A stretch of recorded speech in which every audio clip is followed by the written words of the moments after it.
ખાનગી કોન્ટ્રાક્ટના માણસો ભરવા માટે તમે જગ્યા હમણાં આટલી બધી ભરતી થઈ, તમે 35 માણસોની વાત કરો છો. મારે ત્યાં 7 સબ સ્ટેશનો, મારા તાલુકાની વાત કરું છું, 9 ડેડિયાપાડા શાકબારાની વાત, હા જે બી હોય તે હમણાં 9 માણસો તમારા કોન્ટ્રાક્ટે લીધા.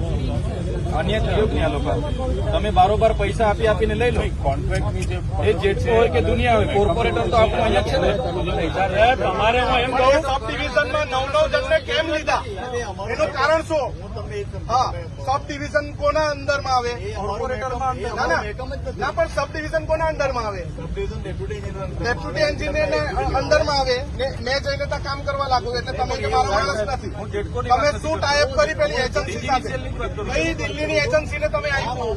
મેકમ વાળા નથી ને અમારા માણસો નથી, અમે નથી લીધા. એફઆરટી ને લઈ કેવી રીતે? એફઆરટી ને લીધા કેવી રીતે? એમના માણસો જેમ કામ કરે કોન્ટ્રાક્ટ કરે. ના પણ એની સાથે ટાઈપ કોને કર્યું? અમારું મેકમ જ નથી. અરે તો તમારી ઓફિસમાં બેસે કેમ નહીં? 1864 છોકરાઓને નોકરી આપે તો કઈ રીતે ચાલે? લાઈન પર કામ કરતા જોયા છે. લાઈન પર જે જગ્યાએ અમારે કામ કરવાનું ત્યાં એમને જોયા છે. ના પણ એફઆરટી વાળા તમારી ઓફિસમાં કેમ બેસે છે? અમારું જે મેકમ હોય તમે એ પ્રમાણે ભરતી આપો ને. કંપનીની સંખ્યા એ વધારે એ લોકોને મદદ માંગે છે. તમે એક્ઝામ આપી પછી તમે એક્ઝામ આપી પછી તમે કોન્ટ્રાક્ટ કર્યો ને તમારો, તો એનો પહેલે જોઈ ગયો. લોકો મફત કામ કરે છે. 2 મિનિટ ઉભા રહો મારા ભાઈ, વાત કરવા દો. તમે છે ને સાહેબ, હમણાં ઓફિસમાં અડધો કલાક કે કલાક બેસવાનું થયું, તમે બેસવા માટે તૈયાર છો? આપણે ત્યાં બેસીને વ્યવસ્થિત ડિસ્કસ કરી પોઈન્ટ ટુ પોઈન્ટ અમને નિરાકરણ જોઈએ. આના બધા કાગળ આપો, ઓફિસમાં નથી જવું, અહીંયા બેસવું. આ બધા પાછળથી જતર-વતર તમે લાવો, કાગળ આપો, કઈ કંપની સાથે એજન્સી સાથે ડીજીવીસીએલ ટાઈપ કર્યું છે. તમારી સબ ડિવિઝનની ઓફિસમાં તમારી જાણ વગર કોણ જઈને બેસે છે? તમારી જાણ કર્યા વગર થાંભલા પર મેં ચડી જાવ ને તો તમે મારા પર કેસ કરે કે નહીં? હા, તો એ બહારનો એજન્સી વાળો માણસ ચડી ગયો, તમે એને છૂટ આપી, અમને છૂટ નહીં આપી. અમારા જે હમલા ઉભા કરવા માટે લેબર ગેંગ અમે વર્ષોથી એ વાત અલગ છે. સાહેબ, અમે જોયા છે. તમે ટાઈપ કર્યો હોય તેના પુરાવા અમને આપો.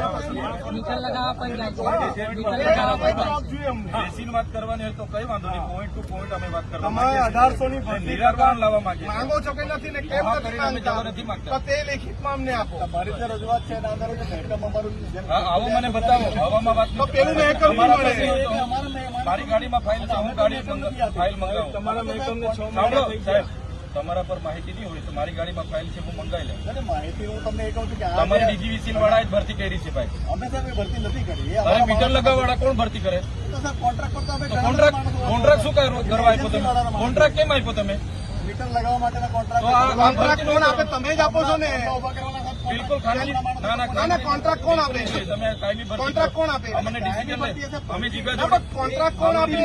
તમે જે કહો છો નીતિ વિષય ઓ ભાઈ, ના, નીતિ વિષયક બધું અમે નીતિ બનાવીએ. કોન્ટ્રાક્ટ કોણ આપે? કોન્ટ્રાક્ટ કોણ આપે? કોણ આપે? પણ આપણે કોન્ટ્રાક્ટ કોણ આપે એટલું જ બોલો ને તમે. કોન્ટ્રાક્ટ તો જે તે સબ ડિવિઝન કે ડિવિઝન વાળા આપે. ના, તમારે તમે છો મુખ્ય, તમે આપે કોન્ટ્રાક્ટ, તમે હેડ છો. તમારા અંડરમાં નહીં આવતું.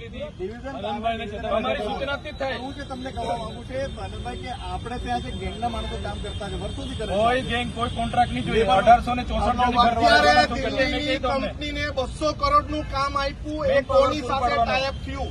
તમારી સાથે થયું કે તમારી સાથે થયું કે કનુભાઈ સાથે થયું? બોલો અમને. સબ ડિવિઝન વાળાને બધાને પૂછ્યું છે, કોઈની સિગ્નેચર કોઈ સાથે ટાઈપ અહીંથી ટાઈપ થાય છે. એક ટાઈપ તમે કર્યું ને.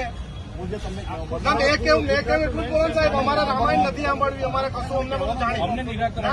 તમે ટાઈપ કર્યું કે નહીં કર્યું? તમે ટાઈપ કર્યું કે નહીં કર્યું?